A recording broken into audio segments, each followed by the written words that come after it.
If you recall, I told you in a previous video on Old Bus here that I was going to pull the entire SLS suspension out of the car and lay it out for you so you can see what it all entails.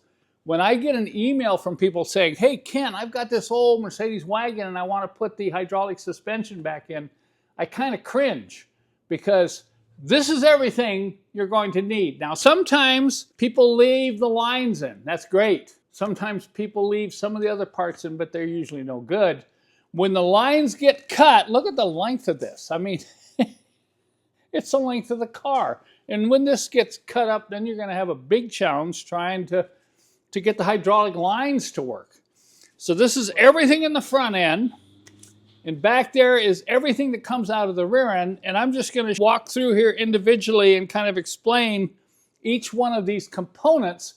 So this here is what resides in the engine compartment. Of course, you have the hydraulic pump, which is mounted on the front of the engine. We already took that apart and discovered that it's okay. It is rebuildable. And when I say rebuildable, I mean resealable. There are no rebuild parts available, but we give a kit that allows you to reseal this with the proper seals and O-rings. And then here, this is a tough one. If this gets removed, where are you going to find all this? You need the tank, you need the brackets, you need the hoses, both the low and high pressure hose. And of course, look at all the rubber mounts and fittings that go along with this. So this is a real challenge if this is missing. Now this tank setup is only available from the 81 to 84 models. 85, when they went to the trap oxidizer, it's different. They mounted this tank over on the left side of the engine. Now, this is the first time I've pulled a complete set of hydraulic hardlines out of a 300 GD wagon. These are in excellent condition. They're not rusty. I've got the brackets. I've got the rubber mounts. We move back here. None of this has been abused. All the bends are correct right up to all the fittings that go into the leveling valve here. But I should warn you, shipping this would be a real challenge. I'm going to offer this line set for sale, but I prefer someone locally come and pick it up. These here are the components that are in the rear of the car. We already talked about some of these in a previous video, but you didn't get to see them close up. Here are the two hydraulic struts. I call them hydraulic rams. They are not shock absorbers. They're literally hydraulic rams. The hydraulic pressure sets the ride height through the leveling valve. So if your leveling valve is not working properly, you're going to get a wagon that sags in the back or rides too high. And then when you look at these parts, you've got these hydraulic high-pressure hoses that run from the struts to each one of these accumulators. And it's accumulators that give the wagon the soft ride. They cushion the hydraulics inside these struts to allow them to move up and down. When these are bad, the back of your wagon is going to ride like a buckboard.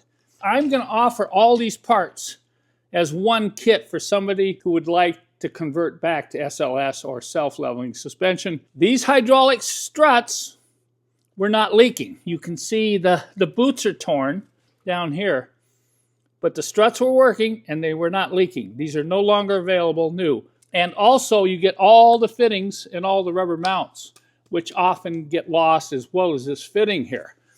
The accumulators apparently were a recent replacement, and those were working fine. And these hoses, you can see, are in good condition, particularly if you have a rusty wagon. These are really hard to find. So this will be one part slot that I'll be offering on my website. Now the leveling valve here,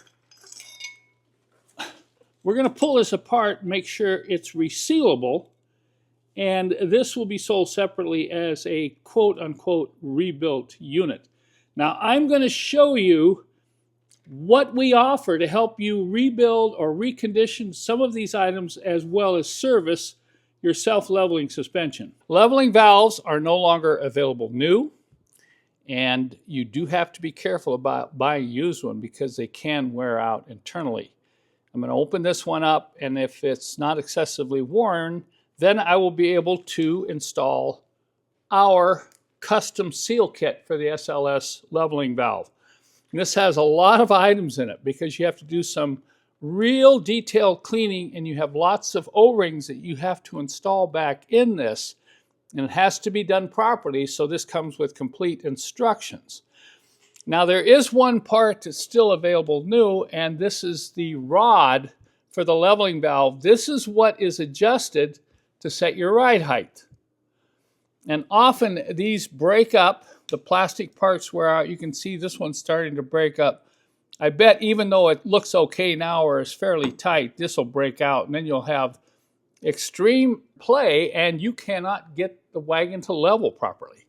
And then here you're looking at a kit of tools that I put together that will allow you to get under the car with the engine running, because you have to do it that way, on level ground to set ride height. And it's really hard to get up in here and adjust these nuts. So that's what this tool is for. That'll let you get up in there and adjust them, because you have very restricted space here. So these are the tools that you'll probably need to set the correct height of the car once you overhaul the leveling valve. This hydraulic tank and hose assembly I will be selling separately, the whole thing, in case you need a replacement or parts are missing on your wagon. I will include a new length of low pressure hose because this is kind of rotten.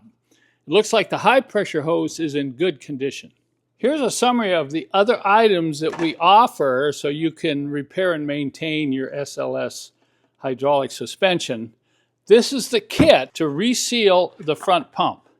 It's going to replace this seal here, and it's going to replace these O-rings, which are internal in the pump housing, including a O-ring here for the top.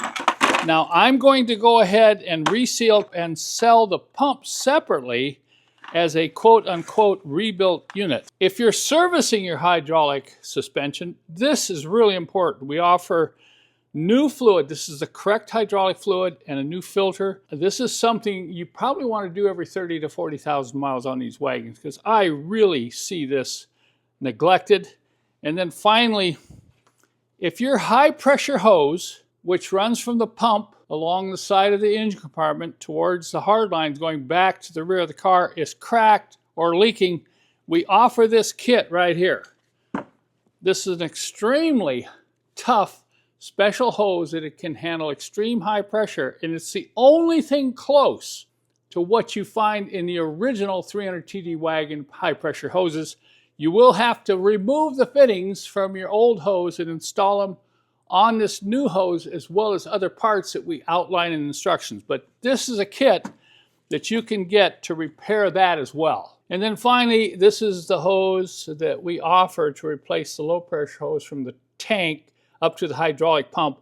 We do not like using braided hoses. For some reason, braided hoses tend to rot internally and leak. This is a very high quality rubber hose. And this hose here is the most common failure point in the front of the engine compartment. So even if old Buster here is not going to live again, some of the parts that we're taking off Buster are going to help other owners keep their old Mercedes wagons rolling down the road. This one is particularly interesting to me because I can guarantee you within a couple weeks, somebody's going to say, Kent, I need these lines. How can you ship them to me? Well, anybody got any bright ideas on how you can ship these hydraulic lines? Well, I welcome the comments. So we're going to continue to disassemble old Buster here. In the next series of videos, we're going to talk more specifically about the engine and what's wrong inside.